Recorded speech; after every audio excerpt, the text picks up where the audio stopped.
ઓમ શ્રી પરમાત્મને નમઃ.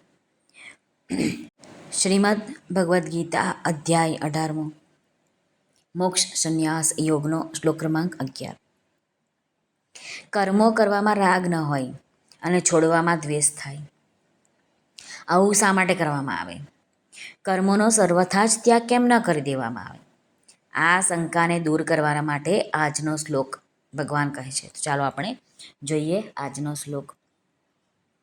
શ્રી ભગવાન વાચ નહિ દેહભૃતા શક્યં ત્યક્તું કર્માણ્યશેષતઃ યસ્તુ કર્મફલત્યાગી સત્યાગિત્યભિધીયતે.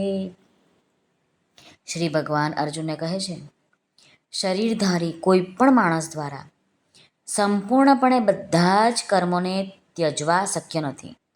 માટે જે કર્મફળનો ત્યાગ કરનાર છે એ જ ત્યાગી કહેવાય છે. હવે આપણે જોઈએ આ શ્લોકનું વિવેચન સ્વામી રામસુખદાસજી મહારાજ કેવી રીતે કરે છે. તો મહારાજ કહે છે કે આ દેહધારી છે તે દેહની સાથે એકાત્મ ભાવ રાખવાવાળા મનુષ્ય દ્વારા કર્મનો ત્યાગ થવો સંભવ નથી. શરીર પ્રકૃતિનું કાર્ય છે અને પ્રકૃતિ આપમેળે ક્રિયાશીલ છે. આથી શરીરની સાથે એકતા રાખવાવાળો ક્રિયાથી રહિત થઈ ના શકે.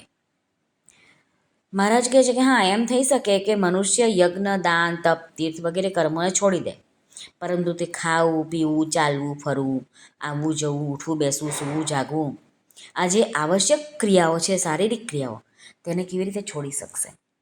મહારાજ કહે છે કે બીજી એક વાત છે કે જે અંતરથી કર્મનો સંબંધ છોડવો એ જ વાસ્તવમાં છોડવું છે. બહારથી સંબંધ નથી છોડી શકાતો.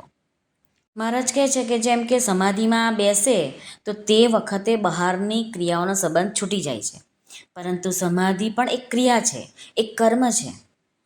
મહારાજ કહે છે કે આ દેહધારી મનુષ્ય કર્મોનો સંબંધ છોડી નથી શકતો.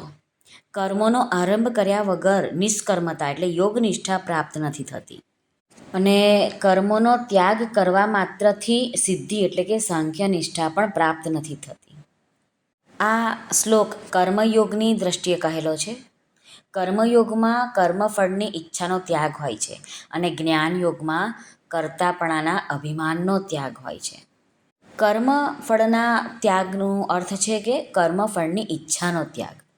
મહારાજ કહે છે કે જેમ શરીર પણ એક કર્મફળ છે, પછી તેનો ત્યાગ કેવી રીતે થશે? ખેતી કર્યા પછી અનાજનો ત્યાગ કઈ રીતે થશે? તેથી સાધકોએ કર્મફળની ઈચ્છાનો ત્યાગ કરવાનો છે. ફળની ઈચ્છાનો ત્યાગ કરવાથી સાધક સુખી દુઃખી થશે નહીં.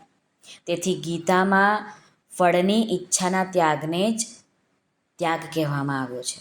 મહારાજ કહે છે કે જો કોઈ બહારથી ત્યાગ કરીને એકાંતમાં ચાલ્યો જાય તો પણ સંસારનું બીજ શરીર તો એની સાથે છે જ. મૃત્યુ પામનારનો પોતાના શરીર સહિત તમામ પદાર્થોનો ત્યાગ થઈ જાય છે, પરંતુ તેનાથી મુક્તિ નથી થતી. તેથી આપણી કામના, મમતા, આસક્તિ જ આપણને બાંધે છે, સંસાર નથી બાંધતો.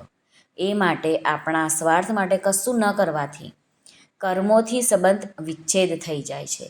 યજ્ઞાયાચરતઃ કર્મ સમગ્રમ પ્રવિલીયતે. શ્રી કૃષ્ણ અર્પણમસ્તુ. સર્વને ભાવથી જય શ્રી કૃષ્ણ. રાધે રાધે. હરિઓમ તત્સત. જય ગુરુદેવ દત્ત. જય સ્વામિનારાયણ. જય માતાજી. નમઃ પાર્વતી પતે. હર હર મહાદેવ. હર સિદ્ધેશ્વર મહાદેવની જય. આજ્ઞાનંદની જય. સર્વનું કલ્યાણ થાઓ, સર્વનું કલ્યાણ થાઓ, સર્વનું કલ્યાણ થાઓ.